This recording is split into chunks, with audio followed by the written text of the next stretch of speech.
નમસ્કાર, આપ જોઈ રહ્યા છો સ્પાર્ક ટુડે ન્યૂઝ। દાહોદ જિલ્લાના સંજેલીમાં સરકારી અનાજની દુકાન સામે ગંભીર આક્ષેપો ઉઠ્યા છે। વિધવા બહેન અને પુત્રએ અનાજનું પોટલું માથે મૂકી મામલતદારને લેખિત રજૂઆત કરી છે। સંજેલી તાલુકામાં સરકારી સસ્તા અનાજની દુકાનના સંચાલક સામે ગંભીર આક્ષેપો સાથે એક અનોખો અને આશ્ચર્યજનક વિરોધ જોવા મળ્યો છે। માંડવી રોડ સ્થિત સરકારી અનાજની દુકાન દ્વારા નિયમ વિરુદ્ધ ઓછું અનાજ આપવામાં આવતું હોવાની શિકાયત કરવામાં આવી હતી। ભાઈ બહેન એક વિધવા બહેન અને તેના પુત્રએ અનાજનું પોટલું માથે મૂકીને મામલતદાર કચેરીએ લેખિત રજૂઆત કરી છે।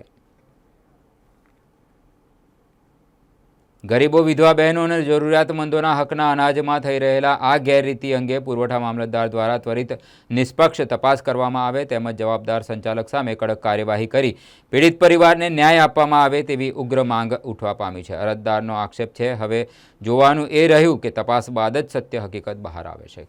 અરવિંદભાઈ પીઠાઈ મારું રેશન કાર્ડ છે એનામાં પણ એ પાર્ટીએ મને 20 કિલો ચોખા મળે છે, 15 કિલો ઘઉં મળે છે, એની જગ્યાએ 18 કિલો ચોખા આપ્યા છે અને 13 કિલો ઘઉં આપ્યા છે। મેં મામલતદાર સાહેબને રજૂઆત કરી અને ફોન દ્વારા બી મામલતદાર સાહેબને મેં રજૂઆત કરી છે, પણ મામલતદાર સાહેબ ફેટમાં ગયેલા છે, એની એક્શન લેવાની કે અમે અરજી આપી છે। હવે મામલતદાર સાહેબને એટલી રજૂઆત છે કે એ પાર્ટીને બોલાવીને એવું કહે છે કે અમે મામલતદારને આપતા આવીએ છીએ એટલે 2 કિલો અમે ઓછું આપીએ છીએ। અરવિંદભાઈ પીઠાઈ એમ કહેવા માંગે છે, બરાબર। તો હવે મામલતદાર સાહેબને મેં ફોન કરી કીધું કે અમે હરોભરું એને બોલાવું છું, તું મેં સોશિયલ મીડિયા વાળાને બધાને બોલા હું જવાબ આપું છું એમ કે મામલતદાર સાહેબ।